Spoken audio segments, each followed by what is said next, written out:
Welcome to the Self-Publishing School podcast. This is the podcast to listen to if you're an aspiring writer or an author who wants to be more successful. On this show, you'll learn how to write and launch a book successfully, all from the top authors and people just like you who are doing it at the highest level. I'm your host, Chandler Bolt, the founder of Self-Publishing School, the author of the book called Published, and the CEO of selfpublishing.com. For free training on how to publish a book that sells 10,000 copies, go to selfpublishing.com/free training. Hey, Chandler Bolt here, and joining me today is Chalene Johnson.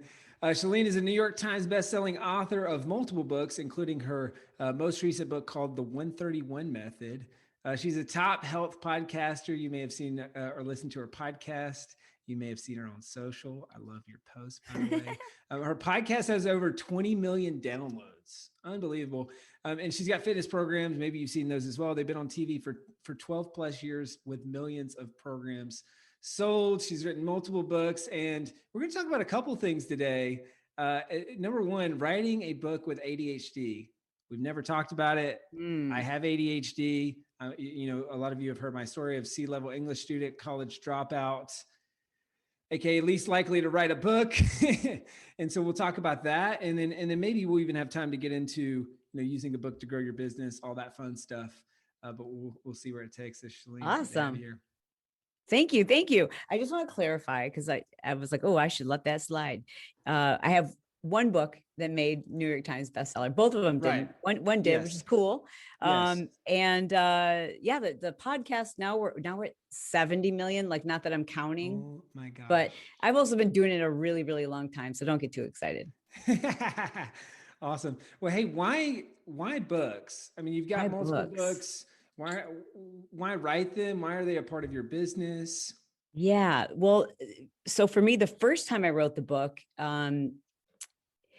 it was a way for me to differentiate and to almost show people who I really am and what was really important to me. At the time, I was well known for fitness. And that was kind of the entrepreneurial pursuit. That particular pursuit is what helped me to become known. Although I'd been an entrepreneur and doing a lot of different things long before that. And so when fitness became the thing that took off, I was like, but wait, this isn't like what I wanted to do or be known for. It's just kind of was the one business that really exploded. And so I was speaking to my agent and I said, I really want to help people start a business. I want to help people with personal development. And he said, you can't do that. And I said, well, I want to write a book about personal development and goal setting. And he said, well, you can write a fitness book, but you can't write one on personal development because nobody knows you for that.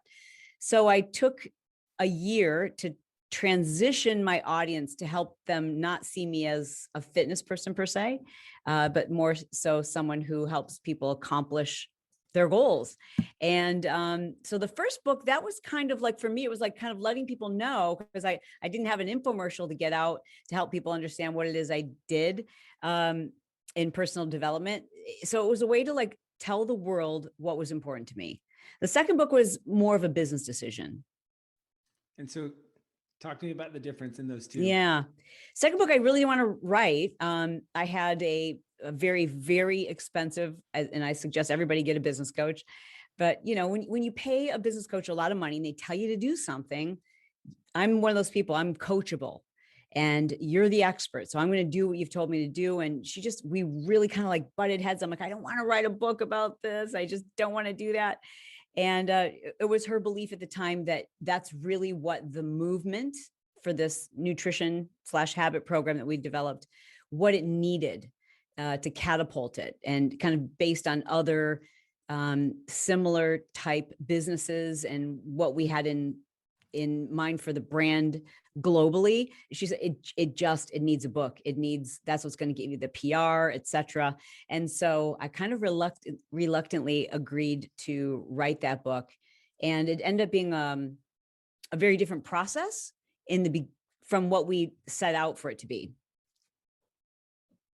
And talk to me about that, because I like that you said the first book was okay, planting my flag on an idea, and then the second Yeah. book was a business decision tied in with kind of a program that you have and all that. How did that? You said the writing process was different, or the process as a whole. How was the process different? And I guess looking back, which one was more fun and which one was more profitable?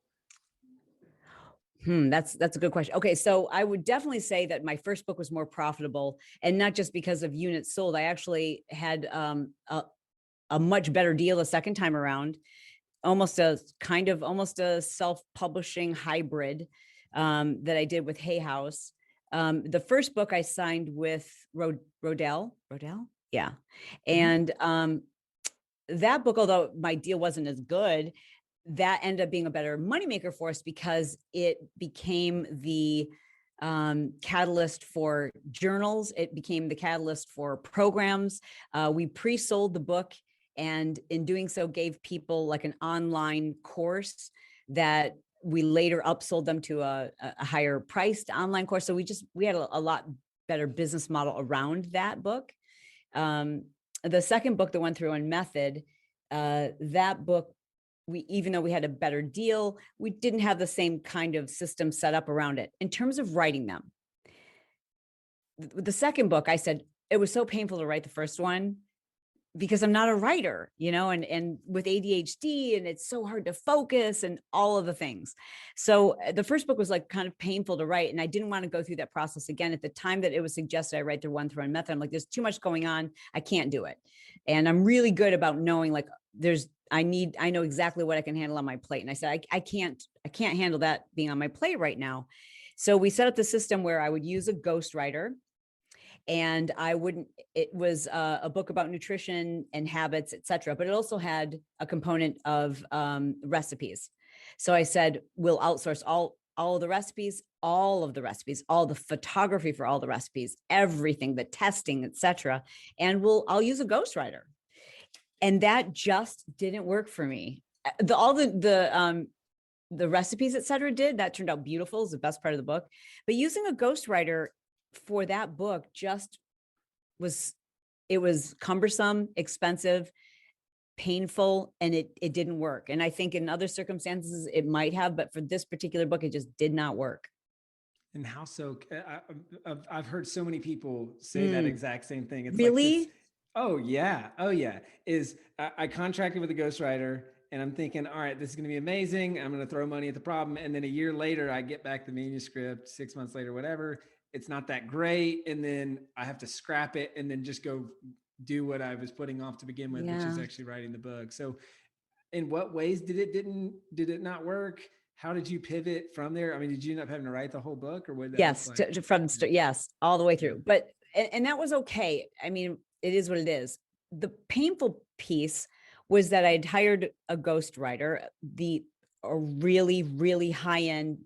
I said, listen, we're not going to skimp. If we're going to have somebody ghostwrite this, I want them to take my words, my language, and assemble it in this order, and we'll give them the outline, and they'll just take all, because I'd done tons and tons of, the book was basically already existed in video form. So I thought we just take the transcripts and then she'll zhuzh it up, and we'll just pay the best person in town or on the planet to do this, who's actually done this type of book. And the first like couple of chapters I got back, I was like, oh, this is so far off. I don't even know where to start. It's like, are these from my transcripts? And so that was the first step. And then just kind of like trying over and over and over, phone calls after Zooms, after rewrites, and finally just realizing like, okay, this is just an expensive mistake, because she'd put in the work and the time, but it wasn't even close. And then I thought, this is actually gonna be a lot faster if I just sit down and write it. And that's the process. It certainly wasn't that easy, but it was that simple. Yeah. Simple, not easy. I like the Yeah. distinction. So you said just sit down and write it. And this is where I think we can get into the ADHD part. Like, but as someone with ADHD, how do you do that? Is there anything that you learn? How do you feel like I mean, there's so many routes we can take here, but Yeah. what did the process look like? Gosh, it was horrible. It was really, really, I told people if you want to do something horrible for your health, write a health book. Because of my mental health and my physical health, like really suffered during that time. I'm not going to lie. I hated the process. Because I couldn't develop I'm not going to lie and tell you, by the end of the book, I'd figured out a process. I never did. I struggled every single day, and I would listen to podcasts on how to structure your time and I bought programs. I kept trying to find something that would give me that consistency, and I just never discovered it. So the whole process of writing the book was painful, but the silver lining in it was that it felt a little bit like therapy. And there are these moments as a writer where you're reworking and reworking and reworking a sentence or an idea in a paragraph that you've said it a million times, but when it's on paper, it just doesn't feel the same. You just keep reworking it, and suddenly you're like, did I just come up with that? Oh my gosh, this is going to be so easy for people to understand. I can't believe that just came out of my brain 4 hours later. And so those things really helped me to create a better program. And the book, I think, it stands the test of time. And I'm just so happy that it was, from start to finish, my voice. And I don't know that I would ever use, for me, a ghostwriter again. I'm just too picky. Same. Yeah, every word same. matters. Like I would say, oh, I would never use that word, even though it wouldn't matter to anyone else. But I just know I would never say that word. It's not your voice. Now, I love that you spoke on the crystallization of ideas. That is, I think that's one of the beautiful things about writing a book on something. Yes. So it forces you to crystallize your thoughts into a cohesive thing that, kind of like you said, is I always joke that it's free therapy because you're feeling like, all right, I'm putting this in a written word. And so if I'm putting it in the written word, I got to know that I think this. And how I think it and how I want to say it and all that stuff. And so it's cool to hear your experience on that. And it really was, therapeutic. Like, I think the part of the book, I don't know if there's any studies done on this, but I assume that most people skip introductions. But the introduction, to me, I tried to write the book thinking about, how do most people read a book? And I know for me, I will read usually like the first 3 or 4 chapters, and then I will tell people I've read the book. So I know I'm like, I got to get all of the good stuff in those first 3 or 4 chapters, because everyone's going to say they've read the book based on those first couple of chapters. And so I kept thinking about that. Like, I got to go heavy in the front, so that people, even if they make it through the first chapter, they kind of can regurgitate the concept. That and the introduction ended up, like, being forced to write that introduction helped me to go like, oh, wow, this is why all of this all makes sense to me now. Like, it really was therapeutic. Yeah. Now, you talked about how there wasn't really kind of a cohesive, or there wasn't really a process per se. Correct. But what did it look like? I mean, Yeah. and kind of back, because I know this is something that you're super passionate about, and I've seen you posting a lot about, is life with ADHD. Like, yes. So how did you fit around that, or how did you adapt your style? Was it short spurts? Was it kind of all over the place? Thank you for asking that, because it is very different for each and every person. But I think if you're easily distracted, even if you don't have an ADHD formal diagnosis, mine came at age 45. It's part of the reason why I wrote the book, realizing how much I could change my ability to think clearly and to focus and to feel more empowered and in control of my focus by using lifestyle modifications. I didn't know. And I didn't know how much my diet affected my cognition. And so that part of it, in the beginning, I just would try to go to the office and write, or I would just try to write wherever I was normally doing work, and realizing like, I'm not even getting a paragraph done. That's not going to work. So eventually I had to honor the way my focus works, which means there's a certain time of day where I feel hyper focused, where I can be like deep in thought. And when I'm in that mode, it is my responsibility to create an environment and boundaries that allow me to stay uninterrupted and without any distraction, and to recognize my own Achilles heel. Like if I can hear a voice in the other room, I'm going to wander in there to figure out like what they're talking about. If I can hear music, my voice starts in my head. I'm hearing the lyrics and I'm thinking about the lyrics and I stop writing. If there's tabs open, I'm at, Amazon, whatever. So literally I would have to make sure I wasn't connected to the internet and that there was nobody around me. It was complete silence and it was the right time of the day. And that meant, and I had to do that because we were so far behind because of the, ghostwriting decisions I'd made. We were so far behind that I was really under the gun and I had to make that deadline. So I decided to basically step away from my business. So those, 5 hours every day that I was working on my business, I had to just step away. I didn't see any of my employees, maybe, I shouldn't say employees, my team, like maybe once a month. So if I'm being really honest, it had a detrimental effect on our business. It had a pretty gnarly impact on like my mental health. I didn't enjoy it. I really but I'm happy with the final product. And when I write another book, which I will, I just learned so many things I did the wrong way with this one. Hey, Chandler Bolt here. I hope you're loving this episode so far. It's time to go from inspiration to implementation. All right, so if you've learned something, we want to help you implement what you've learned with your book. So what I want you to do right now is go to selfpublishing.com/schedule, book a publishing consultation with one of the experts on my team. We'll talk about your goals for your book, your dreams, your challenges, your next steps, and we'll start putting together a plan. All right, so go to selfpublishing.com/schedule, book a call with the team. Let's see how we can help with your book. It's time to implement. In the process. Yeah, well, it sounds like in the process of that, you discovered some things that work for you.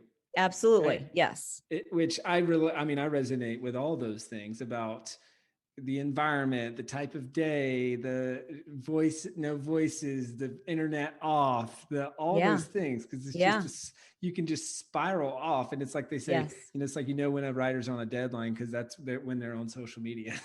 That's so funny. The most uncomfortable thing to do is to write. So it's our brains, especially I feel like with ADHD, our brains will do anything but write, or they want to do, because it's uncomfortable, right? Yeah. And so your brain just kind of bounces around. Did you do any music? Was it no words music? It was just totally silent. Yeah, there's some like binary sounds that I would sometimes play if I was really struggling to focus, or more so to block out noise. Like there are certain occasions where I was working from my home office and there might be other people in my home. And so I would wear headphones and play a binary soundtrack that didn't have any lyrics to it. Also, a really key thing for me is in order to get in that mode, right? To be excited about it, to feel creative, not just like it's scheduled at 11, so I must sit down and write.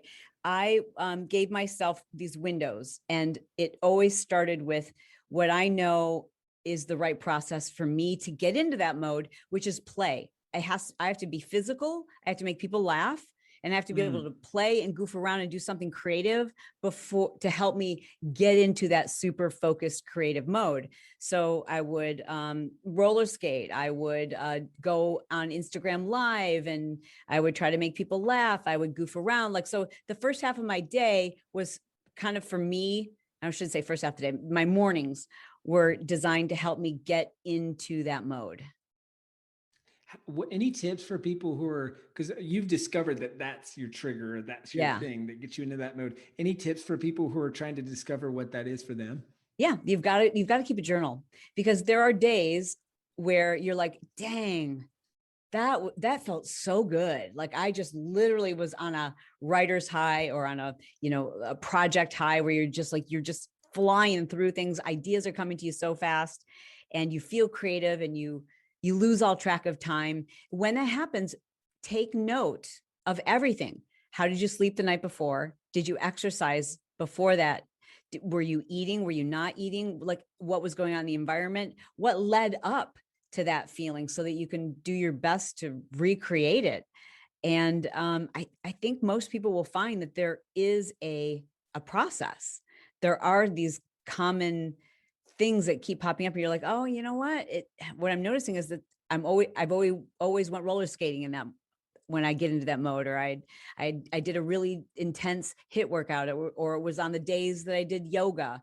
So I think it is important. And I do believe, especially for those of us who have a difficult time focusing. It's not that I believe, I mean, I know now that there's so much to thinking about how you can create more brain drive neurotropic factor in your own brain, like allowing those synapses to connect faster, allowing your brain to recall information, to process quicker. You need that to be a great writer, to be a writer, to write any book.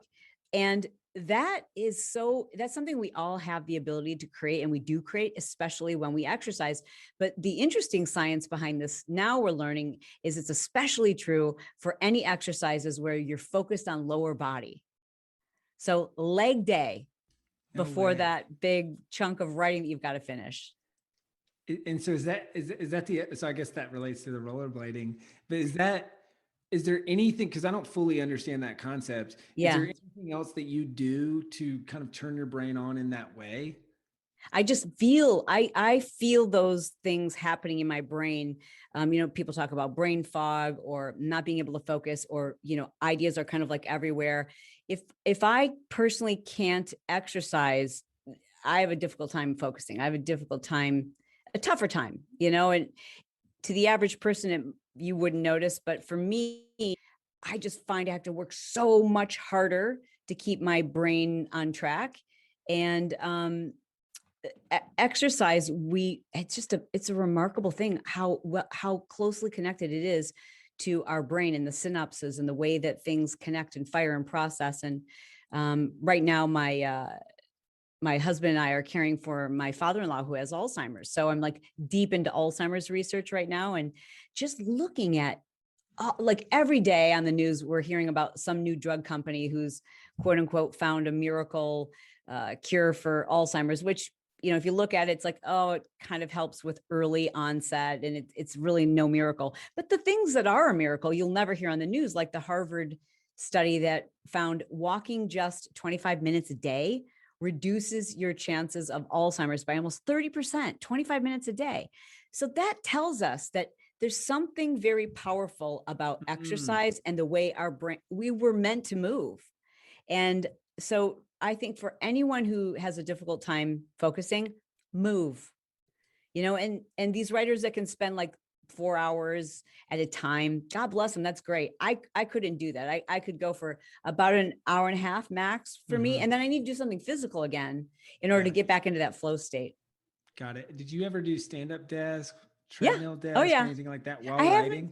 I couldn't do the treadmill desk, didn't work for me, but I have a Peloton and I have this, I wish I could give you spin tray. So if you want to look it up on Instagram, because I think almost everyone has a Peloton now, there's an account called @spintray. And it's this dude who, it's not endorsed by Peloton, but he's created like an adapter that allows your Peloton handlebars to move back. And then he's built a tray on top of that sits on top of the handlebars that's perfectly ergonomically designed for you to type and pedal. And that for me was also a godsend, because you just feel like when you're just sitting there writing about I'm writing about exercise, I'm writing about being healthy, and I'm feeling like I got to move my legs. Yeah. So you were riding your Peloton while writing your book? Not like, I'm trying to win the Tour de France, but like just to keep like my heart rate up. And sometimes I would, get a good sweat because it's like, okay, I've got another hour. I can't just sit here. But yeah, I use it now. I use it for returning my emails. I use it whenever I've got it, again, something where it's like, okay, this will keep me here and focused. It really works. I think that's another great tip for me. If I really need to get focused, I'm not pedaling for a workout, but yet I am getting activity in. Yeah. And it's so interesting because it's similar to you're keeping another part of your brain busy so that you can focus, which this is what I've heard with, listening to audiobooks on 2x speed or something, is that sometimes it actually helps with retention because it's your brain can comprehend whatever it is 200 something words a minute, and most audiobooks That's are at interesting. 130 words a minute. So actually speeding it up keeps your brain from being distracted That's in a so similar interesting. I way. hadn't heard that, but that makes sense why I do like to listen to audios faster. Because if the Yeah. person's a slow speaker, I might start daydreaming. Yes. And in the same way of maybe you're like me, where it's just when I'm driving and listening to an audiobook, my retention will actually be better Oh, than if yeah. I'm, going around the house and doing stuff, because then that takes brain space, but not so much that I can't focus on what's actually being said, that sort of thing. 1000%. So, I mean, it's so cool seeing the intersection of obviously some of what your books are about and your background and that sort of thing in health and fitness overlapping with helping you write better. We've talked about the exercise piece. Anything that you found on the diet piece that helped with either brain fog or focus or concentration as it relates to your writing? Yes, but I didn't apply any of that. I'm not going to lie and tell you, like, literally, I wasn't taking my own advice. My diet got worse while I was writing because it was like stress. I've got to get this book done. And I just know so many authors. I don't want this to be like a cautionary tale, but I've heard from so many authors who are like, oh, I had this flare up and I threw out my back and I wasn't doing anything. And it's like a super fit, motivational speaker. But I will say this. The one thing I learned and set boundaries for myself very early on is I wasn't going to do any all-nighters, because that's something I did in college. I think a lot of us work best under pressure. So we're like, I'll just do an all-nighter and I'll get like 8 hours done. And I just told myself for this book, I'm not going to do that because it will truly compromise my ability, my quality. And you have to understand like the damage that does to your brain to be sleep deprived. And many authors will do that. They will work late until the night because that's when it's finally quiet, or maybe for a lot of us, you're writing and also trying to maintain a business, and I made that decision. I'm just like, I could do this at night and still keep my businesses running, but I made a decision that my health, especially my brain health, was more important at that time than making sure that we got ahead that last quarter of the year. So I would caution people from doing that because that kind of damage to your brain will come back to haunt you later. For sure. Were you ever prescribed Adderall or Ritalin, or did you take any while you were writing? Like, if Yeah. so, did it help? Yeah. Yes. All of the above. So when I was diagnosed at age 45, I at that time I was on a medication. I can't think of the name of it for narcolepsy because they thought I must be narcoleptic because I could, be in my car. And if I was sitting at a light for like 30 seconds, I could fall asleep. And it wasn't narcolepsy. If we'd done a little further investigating, we would just find I was just super sleep deprived. So once we figured out that it was ADHD, got off that medication, I worked with the Amen Clinic, who their primary goal is to get people off medication.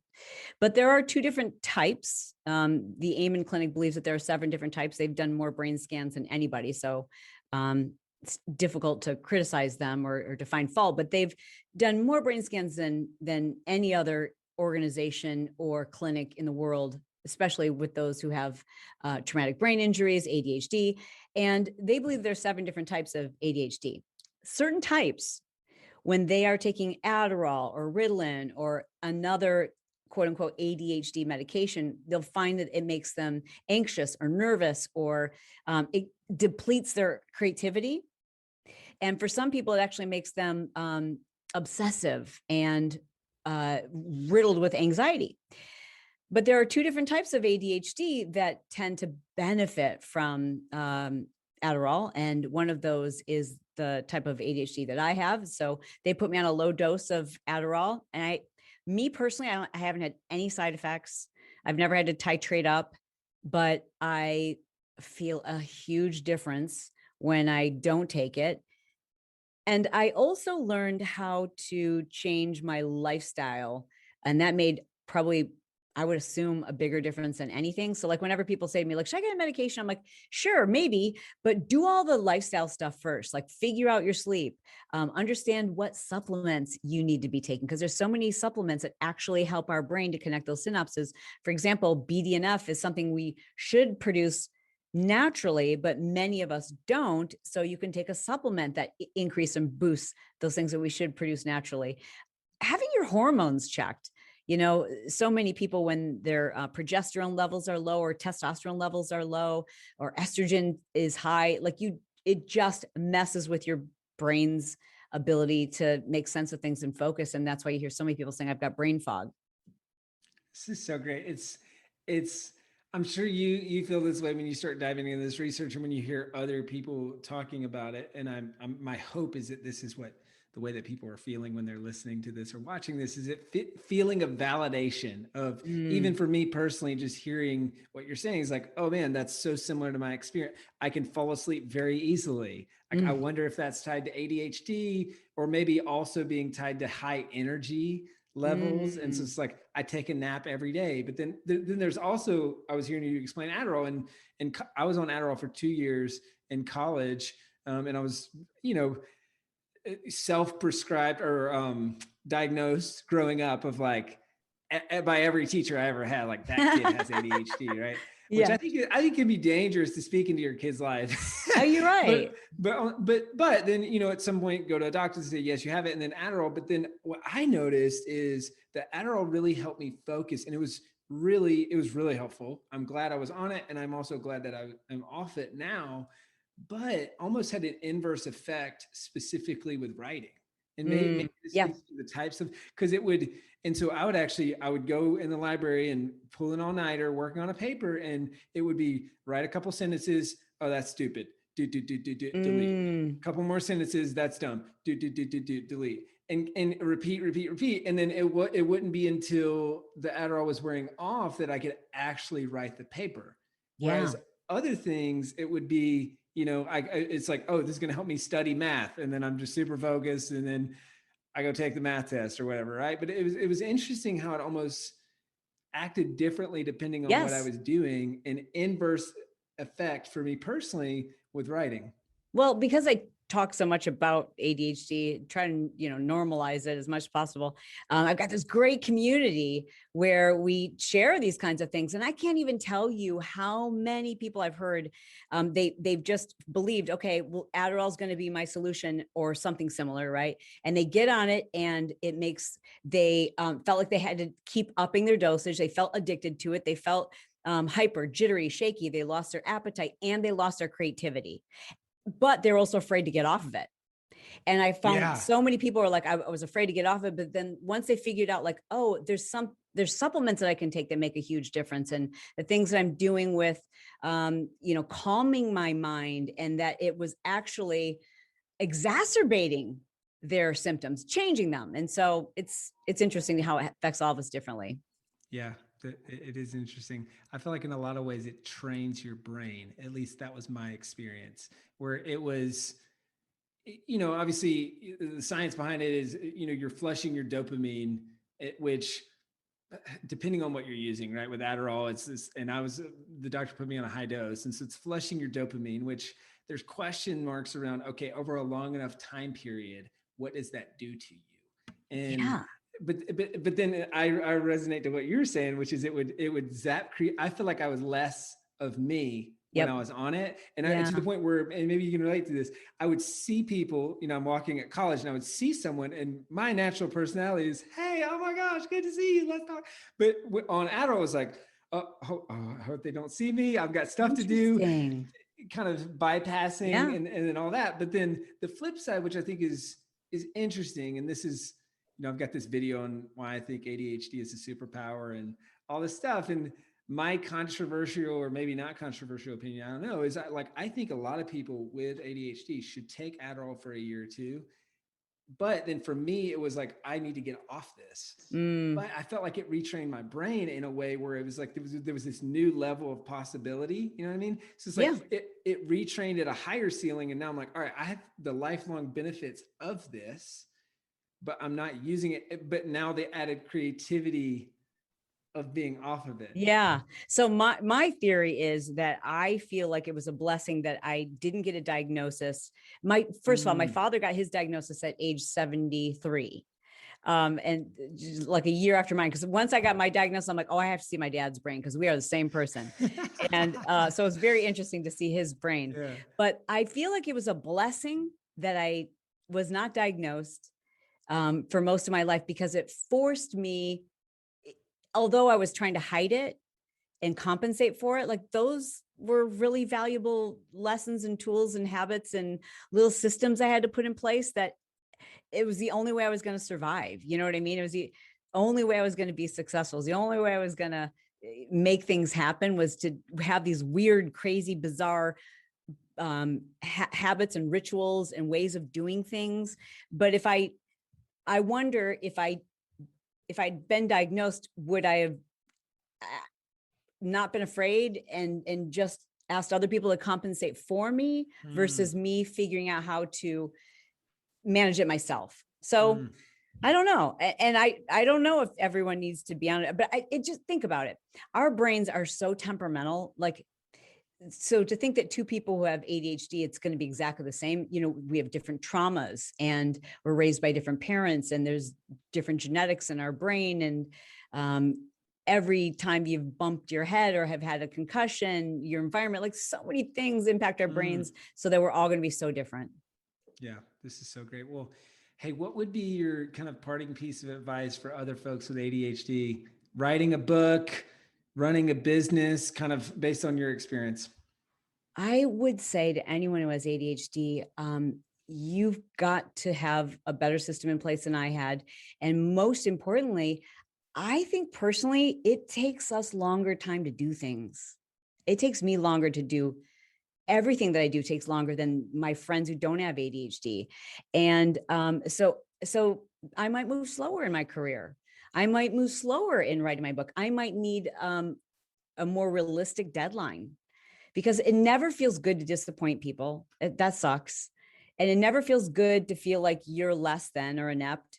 So my parting words of wisdom would be to give yourself a lot more buffer and a lot more room, so that you feel good about the process and you don't feel like you're constantly chasing or behind or you're disappointing anyone. That's so great.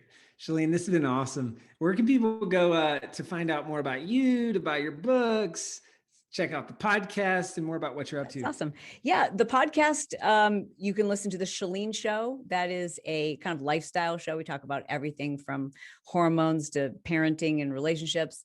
And Build Your Tribe is my business podcast. But I'm probably most active on Instagram. So stop by and say hello. Let me know you listened, and say hello in my DM so we can connect. Awesome. Chalene, thank you so much. It's been my honor. Thank you. Super fun conversation. I look forward to hearing it. Yeah. Thank you so much for watching or listening to this episode of the Self-Publishing School podcast. I know there's so many places that you can be spending your time. There's other podcasts that you could be listening to, YouTube channels that you could be watching. So thank you so much. It means the world. Now, I want you to do 3 things right now if you found this episode helpful. All right, number 1, I don't know if you know this, but we've got a YouTube channel. It's a companion channel to this podcast. All the video versions of the episode are on the YouTube channel. So number 1, subscribe to the YouTube channel. Number 2, if you're listening to this podcast wherever, whether this is Spotify, Apple Podcasts, number 2, I want you to subscribe to this podcast right now so you don't miss a future episode. And then number 3, this is probably the most important, leave a review on the podcast. All right, reviews are super important and help the podcast get discovered by other people. So number 3, leave a review on the podcast. Thank you so much. I'll see you in the next episode. If you're on the fence about scheduling a publishing consultation call with my team, maybe you're not quite ready for that, I've got some free training that I think will be really helpful for you. All right, all you have to do is go to register to sign up. Go to selfpublishing.com/free training. When you do, you're also going to get a free digital copy of my new book, Published. And on that training, you're going to learn the next steps, so how to implement with your book. So how to write, how to publish, how to launch successfully. So go to register right now at selfpublishing.com/free training. I'll see you there.